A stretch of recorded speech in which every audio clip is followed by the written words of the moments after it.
So in the second session on Ecclesiastes, we're going to start on a basis of what we did last week, and I'm going to fill in more fully the key to understanding this book. And this is perhaps in that sense will be the most significant session in these lessons, because we're going to deal with three words which are interrelated, woven throughout the book, and that really give a key to understanding what's going on. So Ecclesiastes is part of the wisdom literature of the Old Testament, poetry books like Psalms, Proverbs, Song of Solomon, Job. They're considered wisdom literature. And this was a form of literature which was not just carried on in Israel, but was throughout the ancient Near East. And so there's a lot of information that we've gained about how this all works. But Ecclesiastes it's helpful to relate it to the books of Proverbs and Job. Proverbs basically is wisdom training for success. It's based upon the assumption, the truth that God's world has order. And God tells you the best way to live. When you live that way, you can expect the best outcome. So it's the book about developing wisdom, about wisdom trains for success to the degree that it depends upon our choices and so forth. But the key thing, and I have taught Proverbs for a number of years as well, that we have to remember is that Proverbs are not promises. And that gets people into trouble. And you say, if you do this, you do this. If that's true, if they're promises, then it failed in the case of Jesus.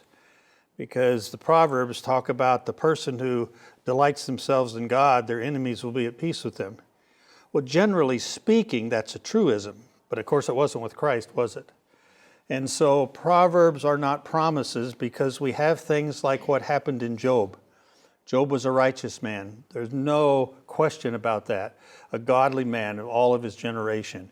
And yet these awful things happened to him, such that his friends were accusing him of sinning. They basically had a very mechanistic view of the universe. You do good, you're rewarded. You sin, you're punished. And since you're being punished so severely, you must be a sinner. And God basically, at the end of the book, through the character of Elihu, the fourth friend who sets the discussion in the right direction, basically says, that's not it. I had something going on, something I was doing that you weren't aware of.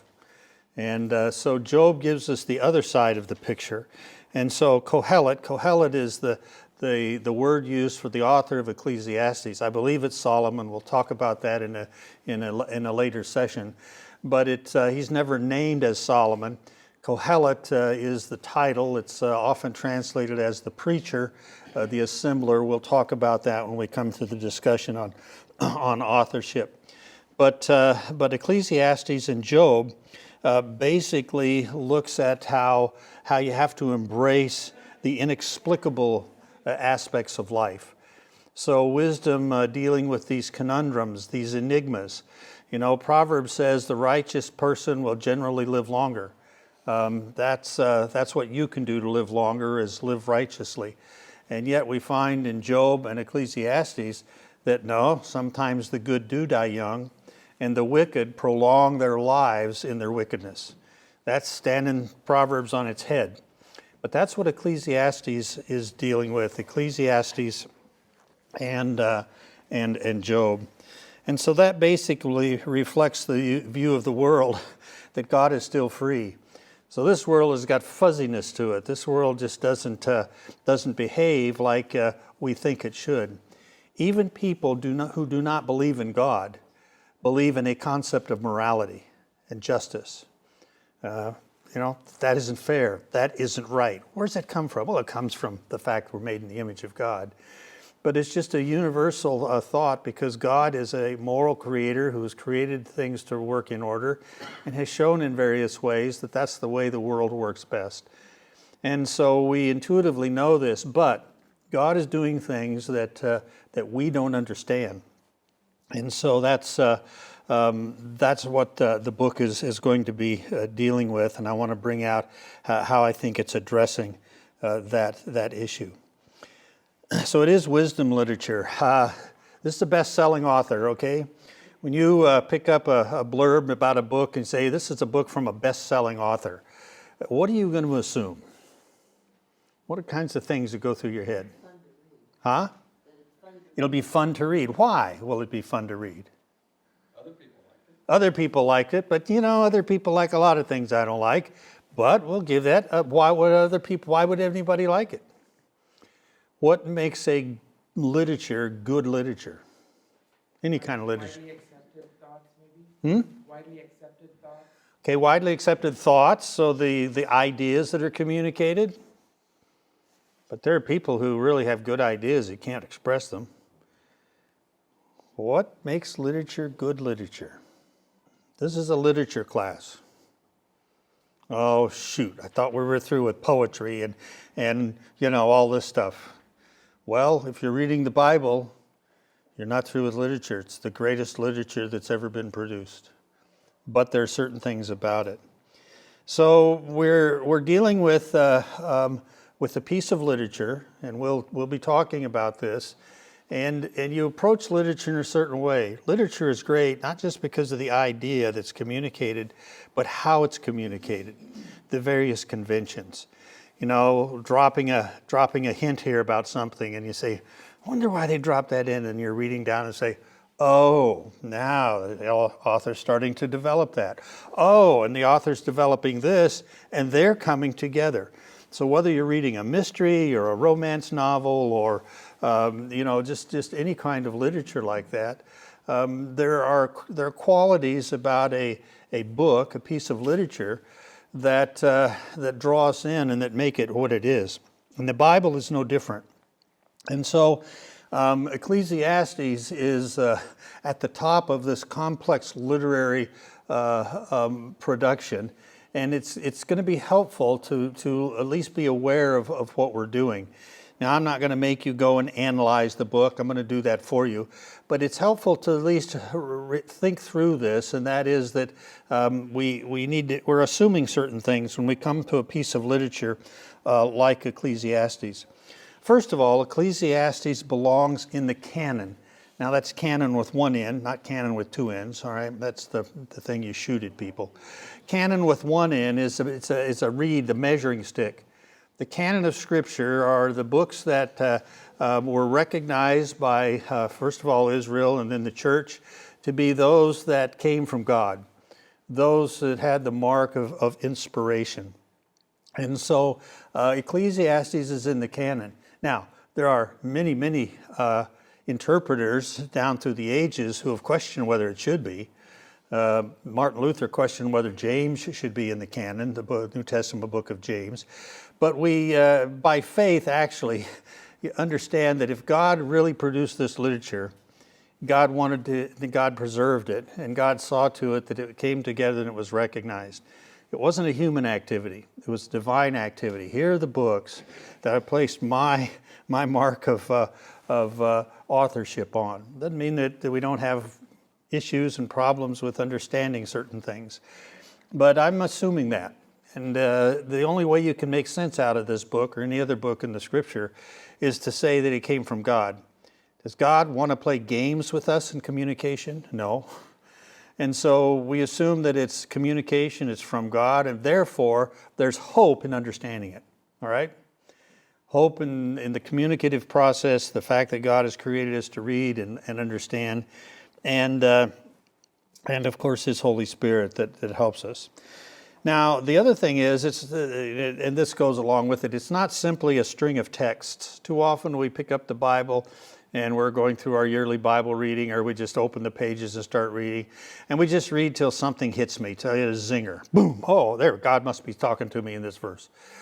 There is more poor theology and bad decision-making based on that approach to reading the Bible than you can even begin to imagine. It's not just a string of texts. It's a piece of literature. And so you have to read literature as a whole. We've talked about that a little bit.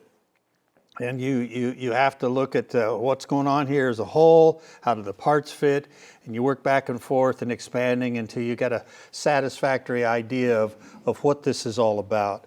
And that's what I want to be presenting.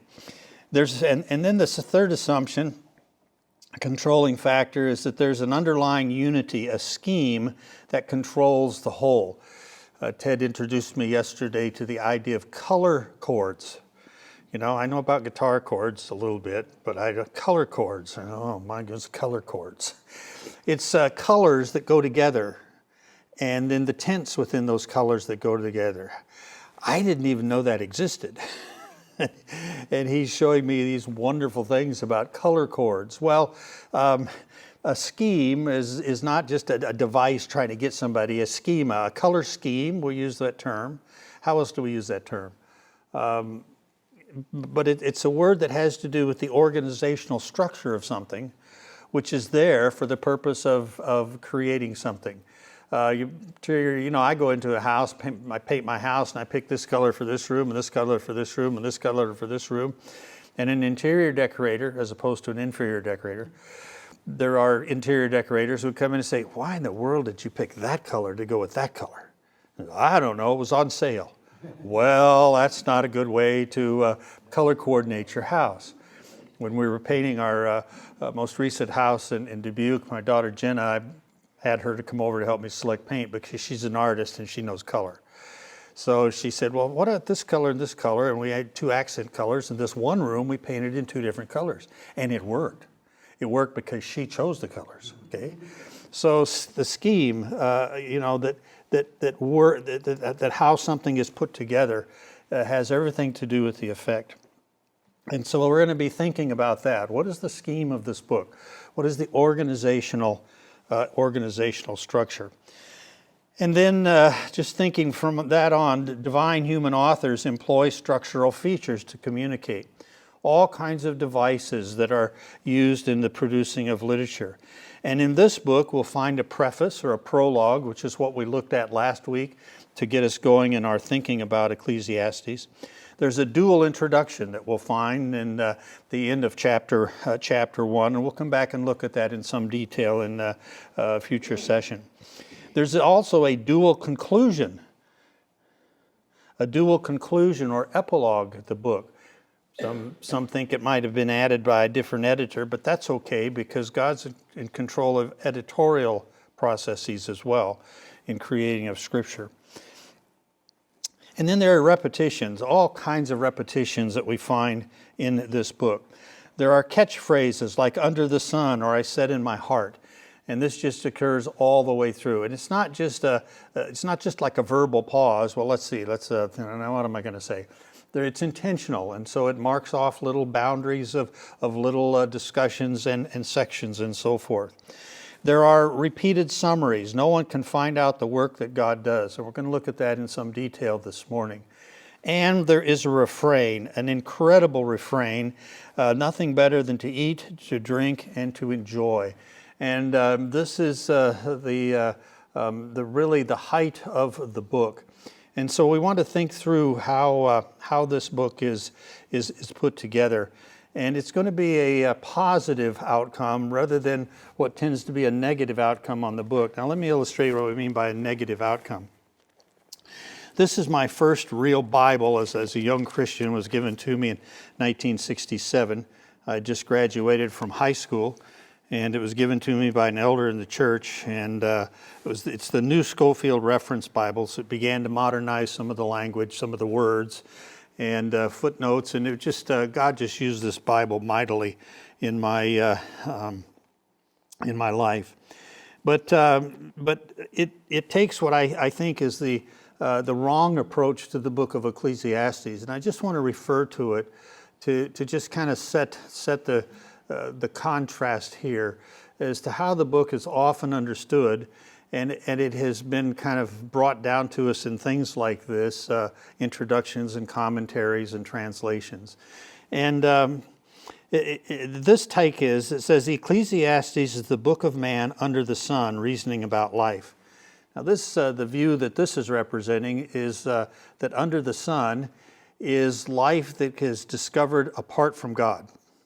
Now, I'm going to show you in the book that doesn't make sense because God's works are works that happen under the sun, and he's considering God's works. But that's sort of the idea that is often attached to the book of Ecclesiastes in these days. This goes on, the philosophy it sets forth, which makes no claim to revelation, but which inspiration records for our instruction, represents the worldview of one of the wisest men who knew that there's a holy God and that he'll bring everything into judgment. And so right there, you kind of wonder, well, if this doesn't make a claim to revelation, why is it in the Bible? Is it just there to show that life lived apart from God is futile and empty, and life is meaningless in that approach? Do we really need a book to tell us that? And in fact, hasn't that already been told to us in Proverbs? Proverbs says, the fear of the Lord is the beginning of wisdom, and you live this way, you live a profitable life, you live a successful life. If you live like the fool, then that's what you've got. And we'll come back to that. So that's the tack that's normally taken. That's the tack I'm going to depart from today. And as I said before, said last week, this is not without warrant. There are copious references to a different approach to the book throughout the literature. They just don't happen to predominate in Christian literature. We looked last week. We started out with the hook. This word hevel of hevel, all is hevel, and we noted that that's a metaphor, not an abstract concept. Meaningless, vain, and so forth are negative, abstract concepts. This is actually the word for mist or vapor, and so basically he starts out thinnest of vapors, all is a puff of breath, and it's a metaphor. And metaphor, we know, compares two things. The first thing is the breath, okay, or mist. The second thing must be introduced in the question that occurs in verse 3. What does man gain from all his labor in which he labors under the sun? Laboring to gain something. So this seems to be the contrast. There's the thinnest of vapors, and it has to do with something that it's hard to gain, hard to profit from. And this is going to be at work throughout the whole book. Now, the logical follow-up question, well, with respect to what? Because as I mentioned last week, this word for gain, this word for profit, occurs, I think, 17 times in the book. And we did the little exercise on how you can go in and find the strong numbers and do your own word search in books. And right away we saw that in the first couple of chapters it's going to be translated as vanity, but it's also gain or profit or excel. And this is not an absolute statement. What does a man gain? In other words, there's nothing to be gained from anything. But then within 3 chapters, it says, but light excels folly, and it uses the word for gain there, profits over. But English translations don't give that to you, so that you can't see the word being consistently used through the translations, the point I'm trying to make. So the point is, the book is going to say, there is gain in this. And when it gets into the proverbial teaching section in the latter part of the book, he talks about, if two lie down together, they stay warm. That's a profit. That's your profit. There's benefit from this and benefit from this and benefit from this and benefit from this. But there is something that there is no benefit from in all that we can do under the sun. That's where we're going to go with this. So the logical follow-up with respect to what is then taken up in chapter 1. There's that poem, things come and go, the rivers and the wind and so forth. And there's this constant churning in nature. But basically, it's to introduce this idea. As you look at nature, you see the cycles of things. And they're wonderful. And you never get tired of a sunset or a sunrise, okay? You sit and you wonder about water and the power of water and the destructive abilities of water and the necessity of water for life. and you just wonder and you discover so much about it. But do you know everything there is about it? And the point of the poem, that poem is, and it uses, at the end of that poem in chapter 1, it says, there's no, most translations say memory, but the word probably should say no memorial. There's no memorial. God hasn't left some kind of a sign or indication that would help you get beyond what you see in nature to understand where nature came from and how it worked. It just isn't there. I was thinking on the way to church, my mind goes crazy places. There's a movie called Prometheus. Anybody ever seen it? Prometheus? What is it called? Prometheus. It's a Greek myth, but Prometheus, and the thing of the movie is that this group of people and scientists involved and archaeologists and so forth discovered this drawing on cave walls, and it depicted somehow beings, alien beings, seeding our world with what became human life. So they want to go to the planet where these are from and find out why humanity was created. And so the movie is their travel to this planet and discovering these beings. And what happens is that they wake up these beings who now want to destroy humanity. And so the next question, well, why did you create us and why do you want to destroy us? Okay, now, all of that is nonsense, of course. But the point is that drawing on the wall was kind of a memorial of where it all came from, okay? God hasn't given us that. And the book of Ecclesiastes is about the fact that God is never going to give us all that we'd like to know about what we can't see, all right? That'll become clearer. But that poem kind of introduces this thing. You've got nature and you've got all these cycles. The point is not meaninglessness. You know, I don't describe the cycles of the sun and the earth and meaningless. It's locked, it's closed, there's mystery about it, but it's not meaningless. What God does has meaning and significance, all right? And so the poem is kind of taking us in that direction. So human life as lived in the physical universe is subject to limitations as to what can be known, but it still is something that we involve ourselves in and appreciate. And then there's a startling admission in verses 12 to 18. I purpose to know the works and wisdom of the earthly realm. I wanted to understand how it all fits together. Now that's life under the sun. And the book is looking at life under the sun, which simply means life as it's discoverable in this realm. But the next question is, well, with regard to what? What's the purpose in that? Is the purpose to discover what a meaningful life is? And that's what we're going to have to come to grips with. But that was like trying to grasp the wind. So he says there's a big something I don't understand. And then in chapter 2, which we will go through in some detail, even though I showed myself to be greater in deeds and wisdom than all before me, my quest for understanding was vaporous. And this is what I want to talk about today is, what is the quest for understanding? What is he trying to get at, okay? And it's something very, very specific. And what I introduced last week is that the quest here, what he is trying to penetrate, what he is trying to grasp, is what we would call providence, the doctrine of providence, which is Leighton Talbert describes or defines as God graciously guides and governs all events, including the free acts of men and their external circumstances, and directs all things to their appointed ends for his glory. God guides and governs all events. Now, that answers it all, doesn't it? Well, let's see.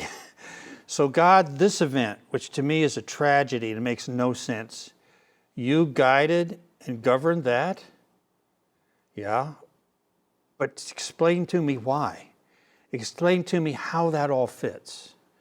And I think that is the direction that he is going, and I'll demonstrate that. So this question, what does man gain from all his labor in which he labors under the sun, I think we need to take with regard to understanding providence. I think that is that helps us put more pieces of the book together, for me, in a more satisfying way, all right? So he is stumped. He is applying his mind to life as he can see it. But it's not just life as he can see it. It's life as he can see it as a man who knows God is there, all right? And what we're going to see as we look at him throughout the book, he emphasizes fearing God. He emphasizes obeying God. He emphasizes worshiping God. He emphasizes the fact that he is a wise man. He can only be a wise man if he knows God. And so it's not life apart from God as opposed to with God. I think what we're going to see is it's life under God, with God, but with a big mystery about God that really troubles him. And we'll develop this over the course of the whole study. At the end of chapter 2, verses 22 to 23, he says, "For what has a man for all his labor and the striving of his heart, in which he labors or toils under the sun? For all his days are sorrowful, and his work is grief. Yes, even in the night his heart takes no rest. This also is vaporous." Now, if you had that verse alone, if you versify this and you just interpret by verses, you could make that into a philosophy of hedonism, or just live whatever. But the thing is it's in a context, and then he says right after that, "There is nothing better for a man than he should eat and drink and make his soul enjoy good in his labor. This also I saw, that it was from the hand of God. For who can eat, or who can have enjoyment more than I?" Or that verse probably should say, "without him." We'll look at that. "For to the man who pleases him, God gives wisdom, knowledge, and joy.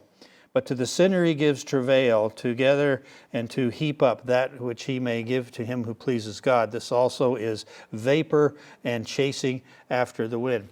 So you get this very negative conclusion. Then you've got this very positive affirmation. Well, do this. Now, the book is often taken in its most hostile treatment as he's just a hedonist here. Eat, drink, and be merry, for tomorrow you die. It's not what it says. It's not what it says at all. And in fact, this is a predominant mood of the book, is one of joy. This is going to be said again in chapter 8 and verse 15.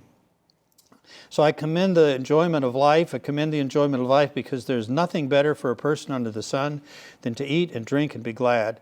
Then joy will accompany them in their toil all the days of the life God has given them under the sun." See, he's tying this command to enjoyment with the life that God has given. Now, the way that I think that it's helpful to start filtering this out is because we're dealing with words here, and there are three key words in this book, words for work, which are the clue to understanding this, and I want to just spend my time this morning addressing this. The Hebrew word ma'asah, amal, and anin. And the thing we have to remember is that when the readers first received this book, when they first received this writing, and it was read, and it would have been read out loud, they would hear these words, and they'd hear these words interspersed, okay? We read the English Bible, and these words get translated in a bunch of different ways, and we don't make the connection. So I want to make the connection for us, and then talk about what these words mean and how we can start thinking about how they're different. And I think this is the single most important interpretive clue to the book of Ecclesiastes. The word translated usually work, it has to do with the thing made or done, a deed. You talk about the works of Beethoven. What are you talking about? Symphonies or pieces, okay? So that's a discrete piece, a work, okay? Something he produced, all right? Now, we use work as the Bible does in various different ways, but in this book, it's going to have to do with concrete things. It's going to have the works of God, okay? And the works of man. And so things like a house or a sun or a tree or a calculator, which means some sort of a financial exercise, okay? You do your income tax, that's a deed, that's an accomplishment, that's a work, okay? All right? You build a house, that's a work, okay? God made a sun, that was a work. And the book will talk about the works of God, okay? Nobody can understand the works of God under the heavens. So it's not just God's work in the heavens and man's work on earth. It's all works that are going to be involved in this. So that's the first thing, the first word. The second word, amal, has the idea of toil or the laboriousness of effort, okay? Pushing that grocery cart around the store and loading it with $200 worth of food, and it just covers the bottom. You know how it goes these days in the grocery store. Building with a hammer, running. It has to do with the effort, the toil of work, okay? Now, accomplishing something, the work, often has toil involved in it. So you can see the relationship between these two words. There's some overlap and there's some parallelism, but these are pretty well distinct in the book of Ecclesiastes. Then there's a third word for work, and it's the idea of a task or an assignment or an endeavor. And this word is used. In fact, this form of the word is only used here, but it does have relationship to words in other languages and in other places in the Bible. But this word has more to do with the idea of business. Okay, when I say to you, "What's your work?" What do you work at? You normally think of occupation, right? Okay. And what I'm asking is, what occupies your time? What basically do you do with your life with regard to your efforts, your occupation? And so that's what this word, this anin, is signifying in this book. Now, the interesting thing is, this word occurs often with a negative thing in the book. I don't know, 8 or 9 times. But it's translated differently in every version, almost in every verse. So heavy burden, travail, burden, business, cares, business. And it's this word is translated here in different versions.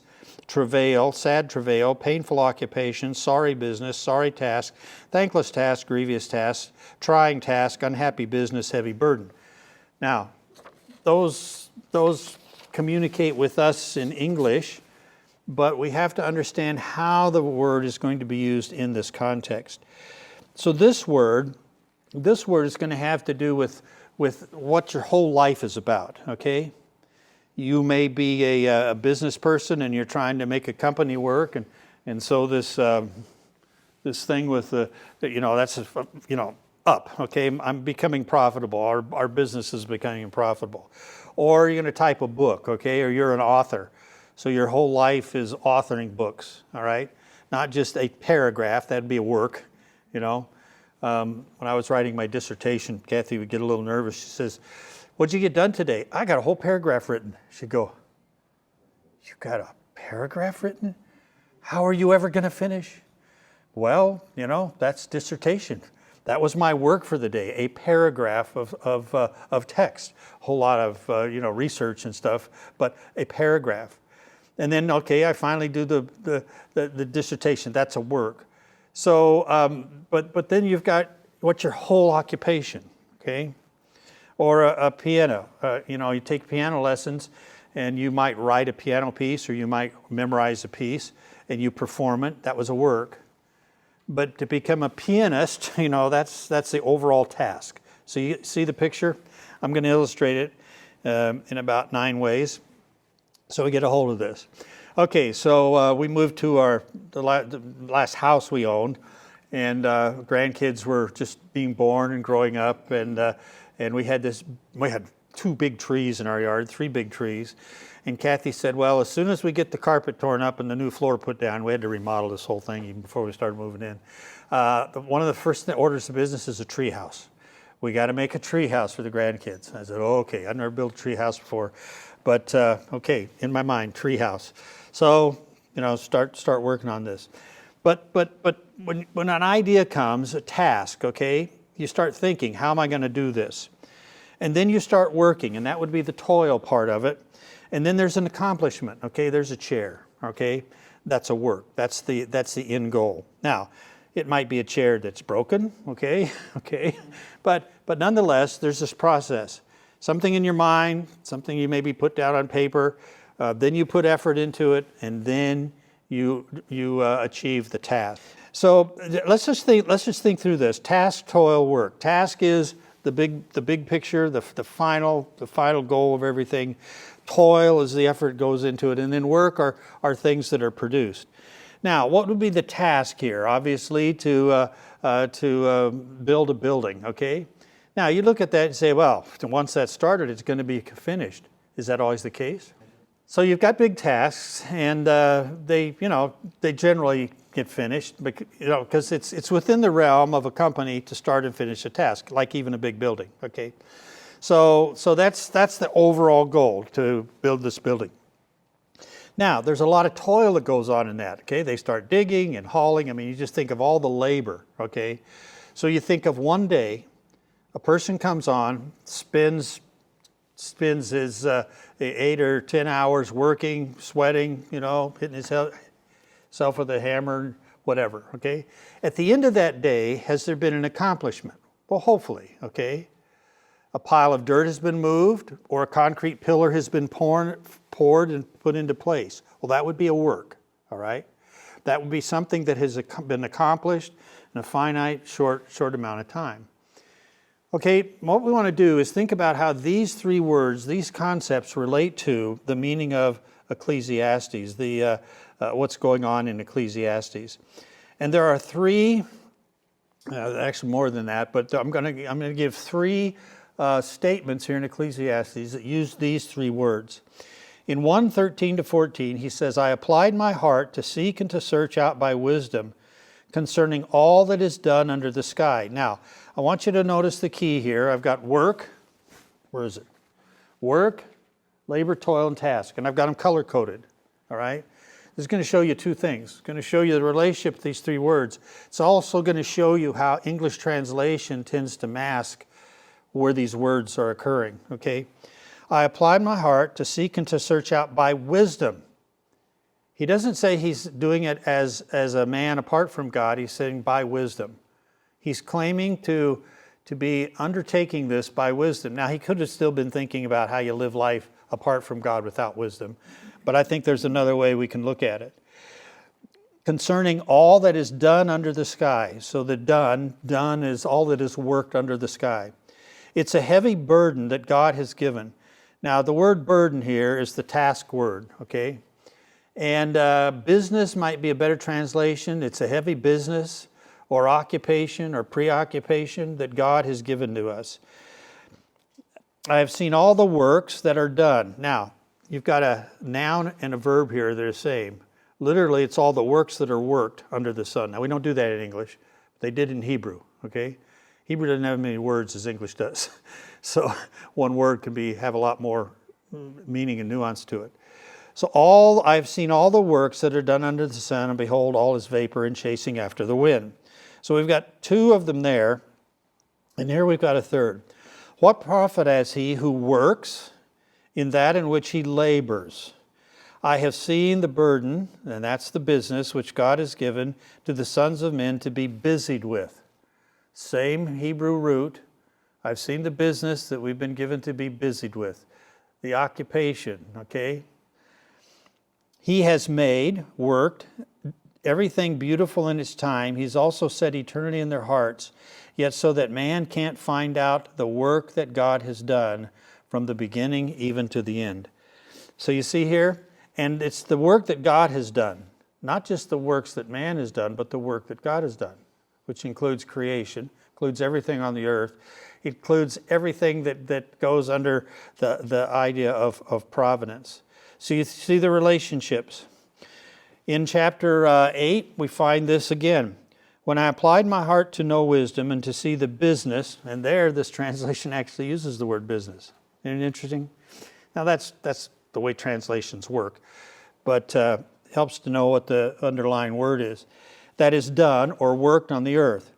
For also there is that neither day nor night sees sleep with his eyes. Then I saw all the work of God, that man can't find out the work that is done under the sun, because however much a man labors to seek it out, he won't find it. Yes, moreover, though a wise man thinks he can comprehend it, he won't be able to find it. Now, where I come up with the idea of providence is in this statement in the middle one here. He has made everything in His time, beautiful in His time. He has also set eternity in their hearts. He set eternity in their hearts. What does that bring to mind? What does that sound like? Do animals have the concept of eternity in their hearts? Okay, so why not? What's the difference? Okay, so we think about life after this life, so the eternity in terms of time, beyond the time we see here, or think within time. Think of cause and effect, okay? Cause and effect. This was caused by this or this or this or what? In Job, what's the problem? Cause and effect, isn't it? God, why am I suffering? Why have you put a target on my back? What caused this to happen to me? Because you're in control of it all right? And that's the thing about human beings. We want to put things together. The whys and the wherefores. The what ifs and the buts. Okay? How does it all fit together? We do that, don't we do that daily? I wonder why that guy just blew through that stoplight. I mean, how can he be so stupid? How can he be so careless? We want to answer the why questions. And we do that because God has made us to make connections. Okay? Now, He makes all the connections, and He knows it perfectly, right? We make connections to the degree we're able with the information we have. What Solomon is wanting to do is make connections that he finds out are beyond what we are able to make. And I think that's the key to this whole thing. And we'll come back to that. So we find here, and so what profit? What profit to he who works? You do all these things, you accomplish all these things, you're busy about them, but do you gain an understanding of how it all fits together? And that's what's going to be introduced and brought back up time and time again. So when he says it's vaporous, all right? Now, there's some things in life that are vaporous. He's going to later on say, I work and I amass all this, and then I may leave it to somebody who's just going to waste it, okay? And he says, that's just vaporous. That's just nonsensical. So from a limited standpoint, but the bigger profit, the thing he's trying to do is, I want to understand God's perspective on this. I want a perspective on providence. I want some keys to help me solve the problem that Job couldn't solve. Job never solved his problem, did he? Except by revelation. Okay? And so I think that's what we need to see, and these words, as they're used together, support that. Here's another statement in chapter 7. Consider the work of God, for who can make that straight which He has made crooked? In the day of prosperity be joyful, in the day of adversity consider, yes, God has made the one side by side with the other, to the end that man should not find out anything after him. That's the key. That's what Solomon is busied with in his investigation. Can I figure out cause and effect relationships? From what God shows me and from what I know of God, can I get a handle on providence? Have you ever wished that? No, I should say, who in here hasn't wished that? Have you known, or have you yourself ever been so troubled by what God allowed to happen that you wondered if you could still believe in Him and trust Him and obey Him? Yeah. Have you ever thought, God, if you just give me the reason for this, I'd be a whole lot easier for me to trust you and to obey you, to walk with you. Isn't that a real issue that we have? Well, that's Solomon's issue. And so what he's doing is, as the wisest man on earth, who has all of the expertise, and we'll go through chapter 1 in some detail, chapter 2, and he's saying, I can't make any progress on it. There is no profit in that. But there is profit in other things. So there's profit in living this way. And that's what most of the book is about. That which is far off and exceedingly deep, who can find it out? I turned around and my heart sought to know and to search out and to seek wisdom in the scheme of things and to know that wickedness is stupidity and foolishness is madness. I wanted to know the scheme of things. He wanted to know the scheme of things in a bigger picture than he could figure out by looking at life under the sun. And I think that is a more helpful way to read the book. So back to the tree house, Kathy wanted me to build a tree house, and I said, that sounds like a good idea. I like to do things and to kids. And so, there's an idea of a tree house, sort of. Okay. I didn't come up with that. Neither. I mean, or that would be a tree house. I think this is the one Kathy maybe had in mind. but that wasn't going to happen. Okay. So you got the idea. I want to build a tree house. You got to get some materials. You got to put some effort into it. And this is what we ended up with as a tree house.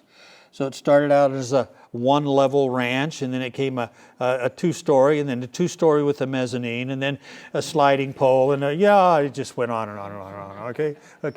Okay. But there it is. So the idea, the work, the toil, and then you produce something. But you see, Solomon is not simply thinking about works or a physical accomplishment. What he's really doing is the work of philosophy. Philosophy is trying to understand all of truth and how all of everything that we know about humanity and the universe and so forth and fits together.